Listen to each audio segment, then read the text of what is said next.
people in the community don't really understand how much trafficking goes on. I think it's an incredibly important subject and one that we don't really know enough about. A lot of people think, oh, well, that's awful, but it doesn't happen here. In an area that is a prime location for human trafficking. 4 people are under arrest in connection to a human trafficking case. In Monterey County, 3 men are under arrest in Salinas in connection to a human trafficking investigation. Easy access to major highways like Highway 1 and the 101 make it a corridor. It was at a conference that we heard for the first time about human trafficking. The Monterey County Office of Education has been involved in this because we thought it was so important to provide education in this area. Because we feel like so many people in our county is affected by it. We tell ourselves that it's somewhat voluntary, that these individuals who are involved in it, these young men and women, are doing it because they want to make money. It's a choice,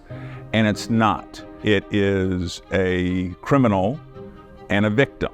I think it's incumbent upon all of us to learn more about human trafficking, what it is, and how we can be part of the solution collectively. I think the real value of a human trafficking collaborative is that together as a team we accomplish more. We're keeping children and youth safe.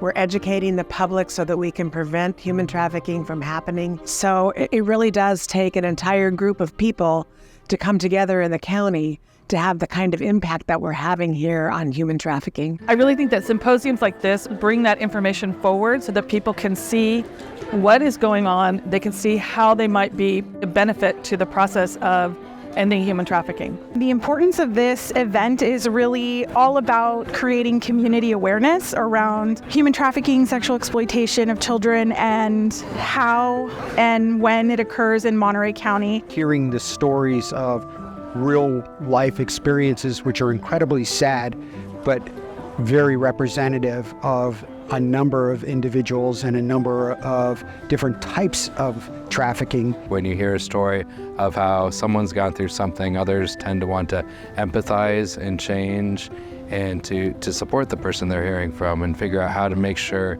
this doesn't happen to someone else. And if you get people who are passionate about something and then you harness their energy, that I think is something I can do. And I think by helping get the Rotary clubs involved and having them understand. The impact that that has for victims and survivors in our community is massive. It means that at Child Welfare, we're able to become aware of any child who might be a victim of trafficking, and that we can provide them with services that they might need, that their families might need. And we partner with, again, very closely with MCOE and a host of other community nonprofit agencies to provide those services. One of the things we can do to raise awareness about human trafficking, in particular from a male and boy perspective, is to create a public awareness campaign that features male survivors and survivors across the different gender spectrums and ethnicities and racial backgrounds in multiple languages, to encourage and break taboos so that survivors aren't afraid to reach out for help.